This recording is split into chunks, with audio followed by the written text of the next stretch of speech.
pues, equiparar este tipo de esclavitud existente dentro del derecho romano con la esclavitud conocida ya en siglos posteriores, siglo XVI, siglo XVII, la cual nosotros conocemos. No es la misma esclavitud. Ya esa parte perfectamente se las había mencionado. Entonces, la esclavitud no es más que la condición de los hombres que están bajo ¿qué? Bajo la potestad, no solo bajo la potestad, sino bajo la propiedad de un dueño. Entonces, la esclavitud es una institución, o era una institución que estaba muy, pero muy arraigada en la antigüedad. Justiniano, por ejemplo, reconoce con los jurisconsultos clásicos que eso era una violación al derecho natural. Pero estamos hablando en la época de Justiniano, muchísimos años después de la evolución del derecho. Pero, sin embargo, se mantuvo la esclavitud, pero ya, por supuesto, en medio de los mismos cambios que generalmente observamos dentro de lo que fue la aplicación del derecho romano en sus distintas épocas.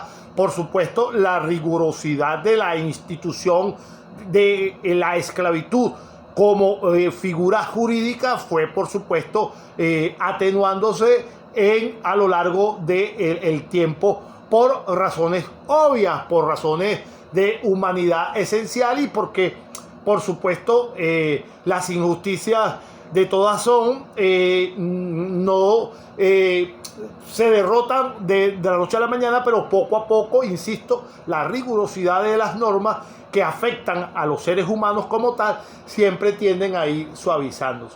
Entonces, consideraba pues con los jurisconsultos clásicos justinianos, muchísimos siglos después, que esto de la esclavitud era una violación evidente al derecho natural. La esclavitud, por supuesto, era una institución del derecho de ¿qué? Del derecho de gente, por la cual, contrariamente a la naturaleza, una persona se sometía al dominio de otra. Deriva del derecho que pertenecía ¿de dónde? ¿De dónde se origina la verdadera esclavitud en Roma? Para que se entienda. Se los comenté, creo que en la primera clase. La esclavitud en Roma no es una figura que nace del componente racial, como la conocemos nosotros en la época moderna. La esclavitud primeramente nace del componente de las guerras. Una vez que los vencedores comenzaron a observar que el vencido, si no lo matabas, porque generalmente en principio el producto de la guerra, si eras derrotado, lo más seguro es que te mataran, pues. Esa era el castigo, el producto final de la guerra. En aquella época y en esta, la guerra siempre es horrorosa, es lo peor que ha hecho el ser humano, y lo peor es que con tanta modernidad siguen en lo mismo los seres humanos. Entonces, fin, uno de los inicios de la esclavitud es esta situación, la situación de la guerra. El vencedor, en vez de matar al prisionero, decidía pues entonces darle un uso comercial a esa mano de obra que dejaban vivo. Los romanos entonces usaron de este derecho por represalia en contra de los pueblos que iban derrotando. Cada vez que vencían a algún pueblo, pues entonces en vez de darle muerte a los vencidos, simplemente comenzaron ¿a qué? Comenzaron a someterlo a la esclavitud. Entonces, desde ese inicio, cuando los romanos vieron la utilidad, la rentabilidad que le daba el mantener en vida a los prisioneros y obligarlos a trabajar como prácticamente como animales sin ningún tipo de retribución, entonces desde ese momento la esclavitud arraigó en las costumbres de los pueblos, de tal modo que Ya después que se arraigó la esclavitud, que se sembró ese modo de vida, no concebían la vida en la sociedad sin poseer esclavos.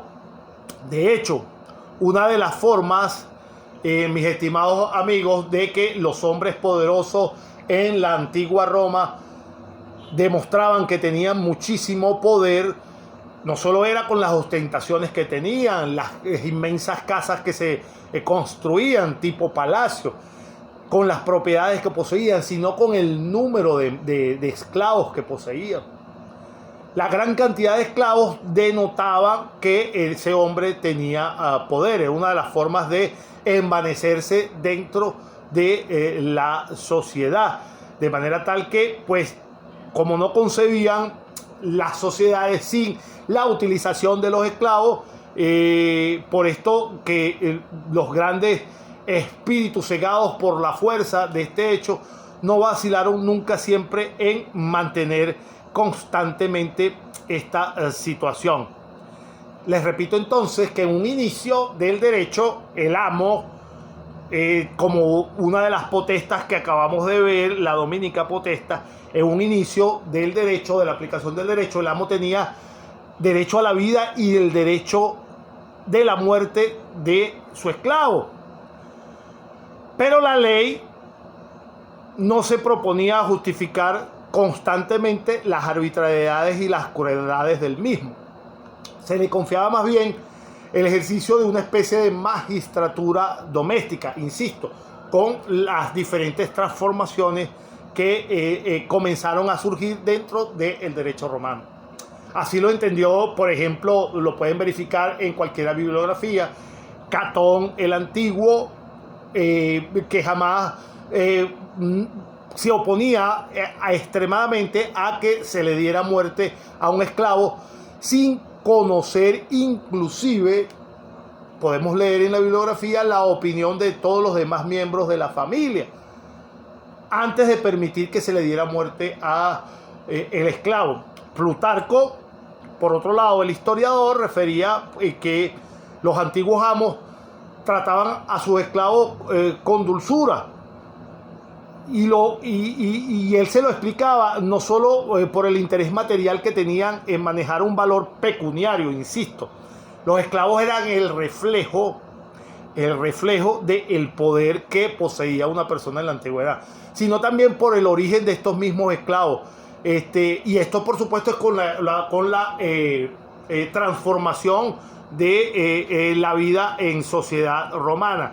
Fíjense, los esclavos llegaron un momento a ser inclusive amenazando inclusive a la propia estabilidad de Roma. Los esclavos llegaron a ser hasta mayoría que los propios ciudadanos romanos en un momento.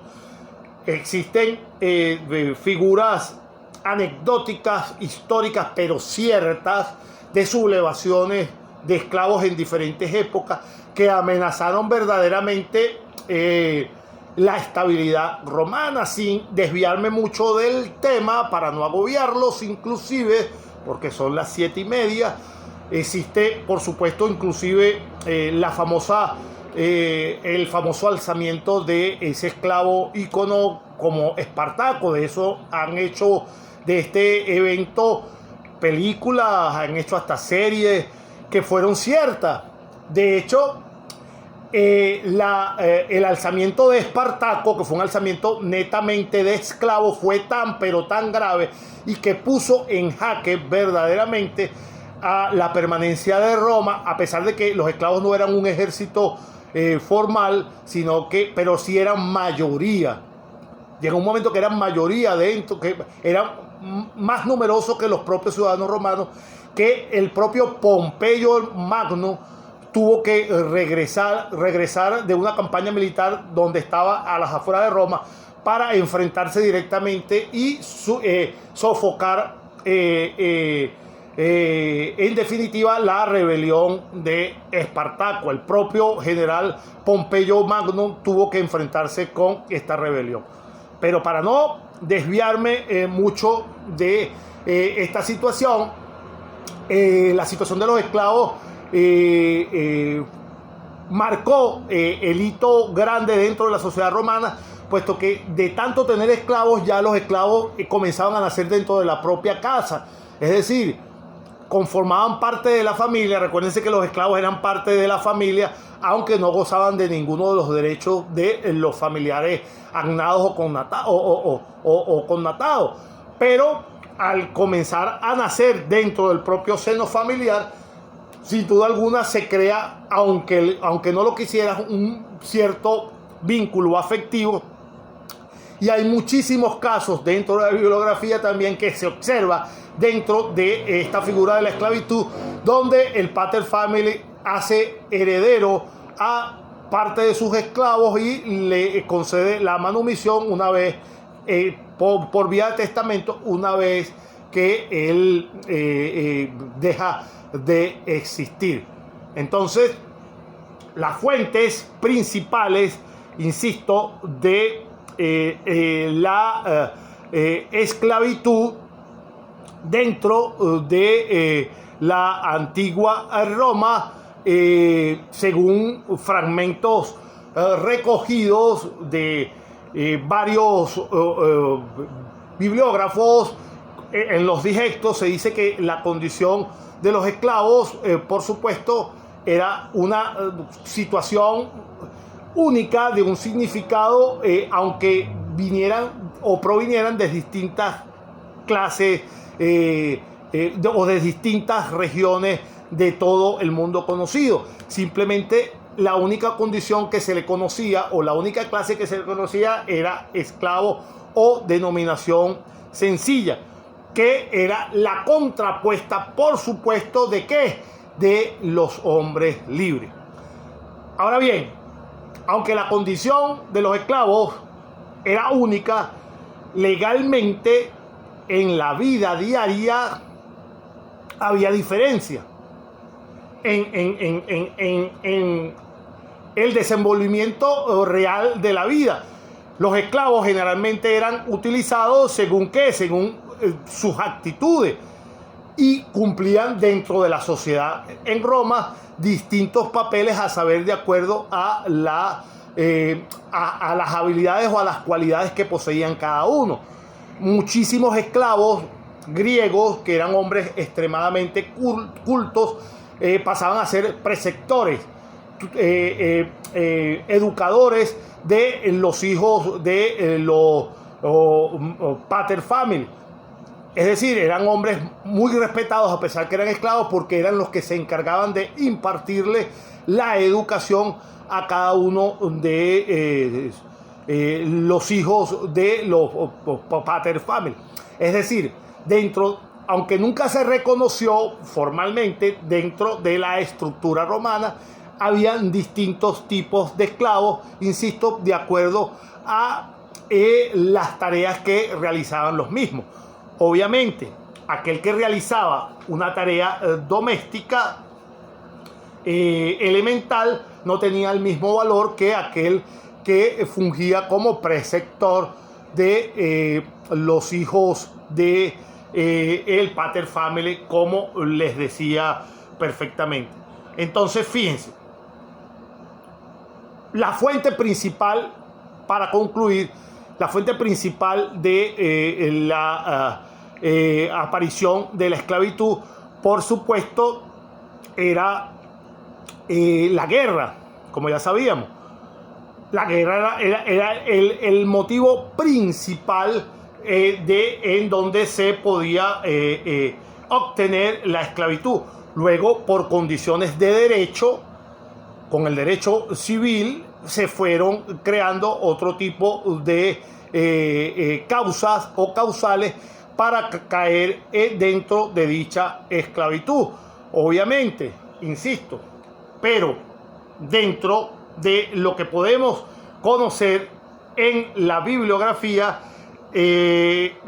las causas dentro del derecho civil las podemos ir resumiendo poco a poco. Por ejemplo, dentro del derecho civil, específicamente en la parte primigenia de la elaboración de la ley de las 12 tablas se enumeran específicamente varias de las causas dentro del derecho civil. Aparte, por supuesto, la primera fuente primordial, les dijo, era la guerra, caer prisionero del ejército romano inmediatamente. Adelante, Jafre. Profesor, en algunas literaturas dicen que los mancipios o esclavos podía ser tanto público como privado. ¿Es correcto? ¿No? Sí. Disculpa, Jafre, un momentico, no te logré escuchar. ¿Me repites otra vez el planteamiento, por favor? Estuve leyendo que en algunas literaturas hablaban de que los esclavos podrían tener un estatus público o privado. Cierto. Que el que estaba a nivel público era el que estaba o pertenecía al Estado, pues como tal. Cierto, fíjense. Esta situación que dice Jafre es perfectamente cierto. Como les digo, el esclavo, según todas las fuentes bibliográficas que uno consulte, se le da una sola denominación, pero dependiendo realmente de las funciones que cumplía, tenían una categoría distinta entre ellos, no reconocida por supuesto, porque recuerden que no tenían estatus. Pero, por ejemplo, existían esclavos públicos que hacían funciones directamente emanadas del Estado. Esos esclavos recibían un peculio, recibían una remuneración.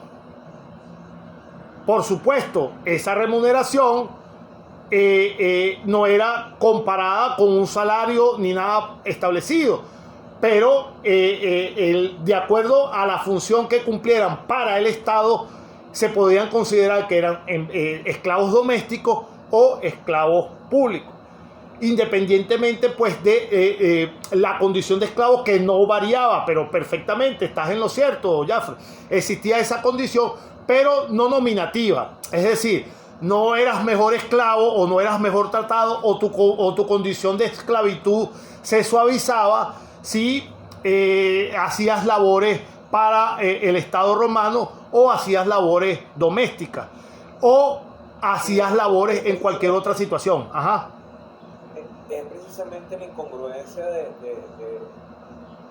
por qué lo determinaban cosas, cuando más bien si ponías a tus hijos a recibir clases de una cosa, ¿cómo no le vas a dar un derecho natural? O sea, el derecho natural no se puede perder.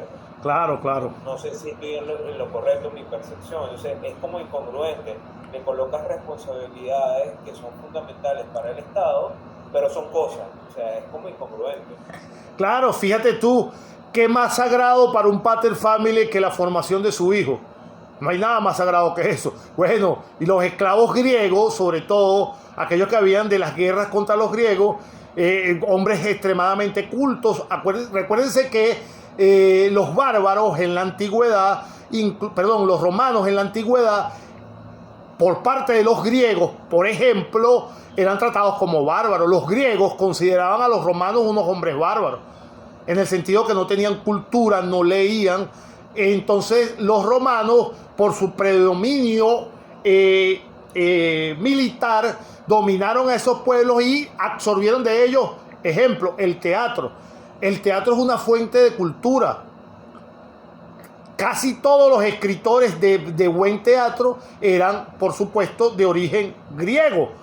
Y había, por supuesto, dentro de la tradición romana, mis estimados estudiantes, una lucha interna entre los romanos, que se quiere decir catonianos, eso es una figura cierta al usarlo, es decir, esos romanos más tradicionalistas que rechazaban lo griego.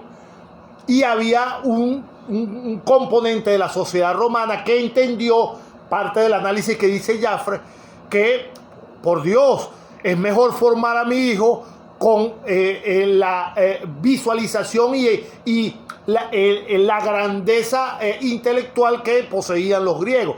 Entonces había ahí una lucha interna. Ejemplo, Publio Cornelio Escipión fue un general súper famoso, él lo denominaron el africano. No me voy a ir por esa historia para no desviarme mucho y no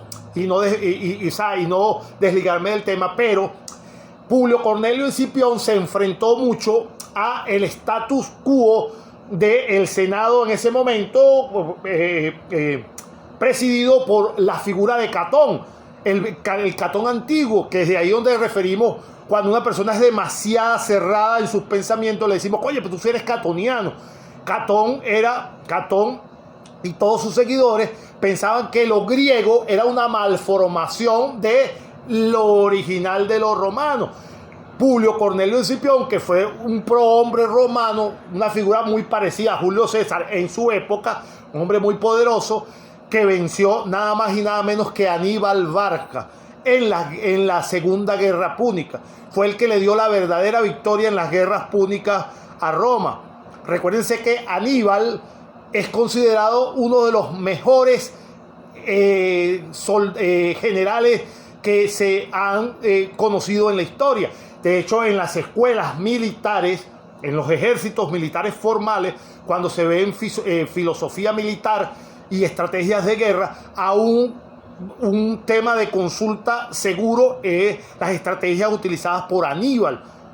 Fíjense ustedes la grandeza que tenía Aníbal, que era un púnico, era era miembro de la ciudad cartaginesa, era uno de los generales de Cartago, y se enfrenta con Roma. Roma, por supuesto, lo derrota, pero el que lo derrota es este señor, Publio Cornelio Escipión, denominado el africano. Bueno, este señor era uno de los que defendía que los griegos debían influir sobre la sociedad romana, porque así iban a culturizar mucho más a sus ciudadanos. Entonces, perfectamente cuando dice Jafre que era un contrasentido. Claro, la condición que te daban de esclavitud era porque había sido derrotado en una guerra. Esa era la condición que te daban. Pero obviamente los hombres inteligentes en la Roma de esa época, buenas noches Ariadna, bienvenida a nuestra clase el día de hoy. Los hombres inteligentes, Jafre, se daban cuenta de que era mejor sacarle provecho a un tremendo filósofo para que le enseñara de los saberes del mundo conocido a su hijo, que tenerlo cocinando o limpiando dentro de su casa o en otras labores. Es congruente, es congruente, total. Claro. Totalmente congruente. Tengo un potencial que lo puedo aprovechar. Sí, pero sí. La crítica va a que por qué lo denominaban cosas sabiendo el potencial que era. Claro. O sea, pero no es la crítica, es mi apreciación. Claro, es el razonamiento y es lógico. Lo que pasa es que la condición de ser ciudadano romano ya de por sí se colocaban por encima de cualquiera que no era romano, en el sentido de que se veían superiores. El estatus civitatis lo condenaba. Claro, y entonces, por supuesto, por más que quisieran reconocerle los méritos a personas que venían de otras tierras, les costaba, y al final, fíjate, que podemos ver que muchos de los paterfamilies al morir sabían de la valía de ese esclavo y le concedían la libertad una vez que él muriera, pero en vida no lo hacían. Mientras él tuviera en vida no lo hacían.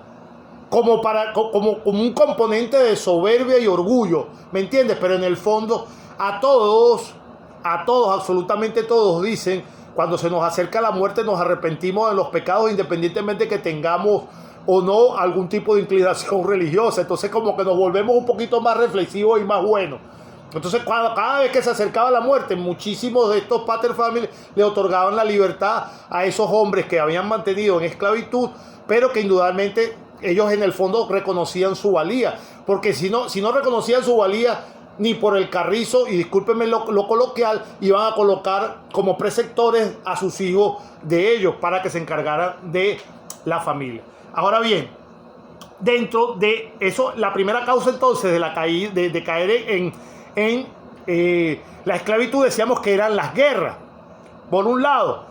Por el otro, en el derecho civil, el ius civili, dentro de la ley de las 12 tablas, enumeraban otros tipos de condiciones por las cuales se podía caer dentro de esta figura de esclavitud en Roma. Una de las primeras era para los romanos era perfectamente sagrado, como era una sociedad centralizada, una ciudad-estado que se regía por el cumplimiento del deber de cada uno de sus ciudadanos. Necesariamente el censo para los romanos, ¿saben lo que es el censo, no? El censo poblacional. El censo poblacional para los romanos era un evento, si se quiere, que llevaba hasta un componente sagrado. ¿Por qué? Porque al ser una ciudad-estado dependía de la participación de todos y cada uno de sus ciudadanos activamente. Ustedes dirán, y fiscal, sí, claro. Y ustedes dirán, bueno, pero en las ciudades modernas también los estados dependen de los ciudadanos. Sí, perfectamente. Pero era otro tipo de rigurosidad y no eran tantos como somos ahora. Pero bien, el censo era obligatorio, de obligatoriedad para los romanos, no solo para contarse cuántas personas habían, sino para saber, el Estado romano necesitaba saber cuánto contaban de cada una de las familias. Es decir, la familia tal, la familia Zurita, en este caso, cuántos caballos tiene, cuántas personas hay en esa familia, cuántos hijos tiene, cuánto puede aportar para la guerra. Es decir, tiene 5 hijos, cuántos puede aportar, cuántas vacas puede aportar para manutención del ejército. Esa era la idea, mantener un control y saber con cuánto podían contar de cada quien, como dice Jafre, una especie de control fiscal verdadero de la sociedad para saber con qué podían contar con cada quien. Entonces, el no inscribirse en el censo, los censos, según data la bibliografía, se realizaban cada 5 años. Al efectuarse el censo y tú no censarte, según el derecho civil establecido dentro de la ley de las 12 tablas, era una causal. ¿Para qué? Para que cayeras dentro de ¿qué? Dentro de la esclavitud. Si eras el pater family y no incluías a tu familia en el censo respectivo, entonces caías en la condición que se llamaba el incenso. Es decir, incenso es contra del censo en latín. Esta figura del incenso traía como consecuencia, al tú no inscribirte dentro del censo respectivo, eso te podía ocasionar como sanción que ibas a caer en qué cosa, ibas a perder tu ciudadanía, ibas a caer en una capitis diminuta máxima y por consiguiente te ibas a convertir en qué cosa, en un esclavo.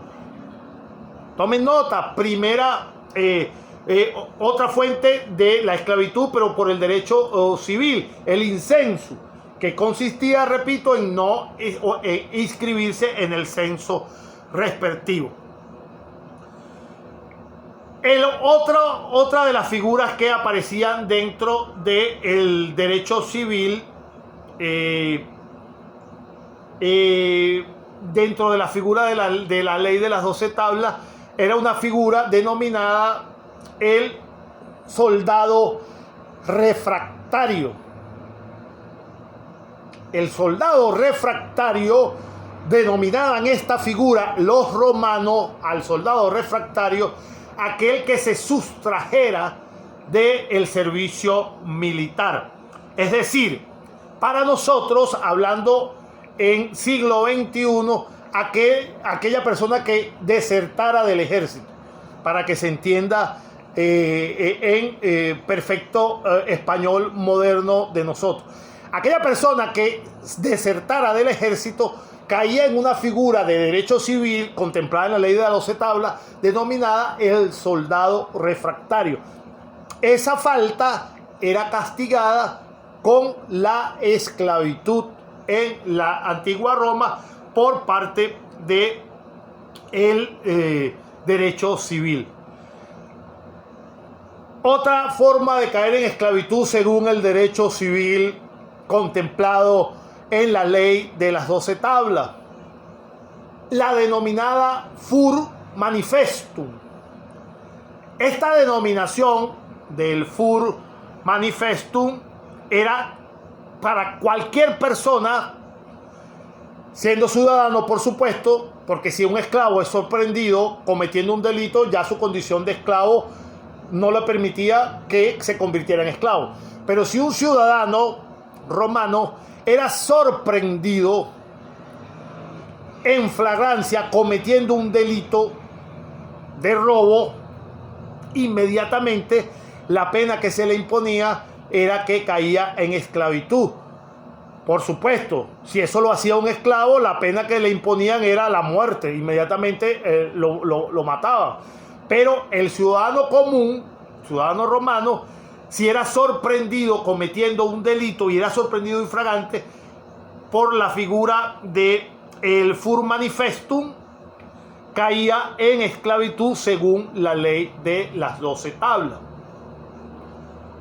Otra figura del derecho civil por la cual se caía en esclavitud en la antigua Roma, importante, esto es materia de desarrollo, lo denominada la insolvencia o el deudor insolvente. Ejemplo que le ponía a nuestro compañero Manuel en cuanto a las obligaciones. El no cumplir con las obligaciones y caer en insolvencia en Roma traía como consecuencia la pérdida de la libertad. Entonces, el deudor insolvente era denominado o era causa o motivo dentro del derecho civil, insisto, ley de las 12 tablas, para caer dentro de la esclavitud. Hay otra figura que era denominada como la servipoena. Es decir, servipoena es una figura como el servicio de la pena. Esta figura, para cualquier delito que cometiera alguno de los ciudadanos y era condenado con una servipoena, era simplemente entregado al circo o en este caso a una escuela de gladiadores para que cumpliera ese servicio, no de esclavitud como tal, porque no iba a pertenecer a una persona en específica, sino que era entregado a ese circo para que algún día o lo matara otro gladiador o se lo comieran las fieras en las distintas festividades que se hacían en Roma. Entonces, esta figura de la servipoena era otro motivo para caer en la esclavitud, dependiendo del caso específico en el cual se manejara y si se era condenado bajo esta situación. Estos elementos eran los que integraban o se integraban dentro del derecho civil, es decir, dentro de la ley de las 12 tablas. Fíjense, son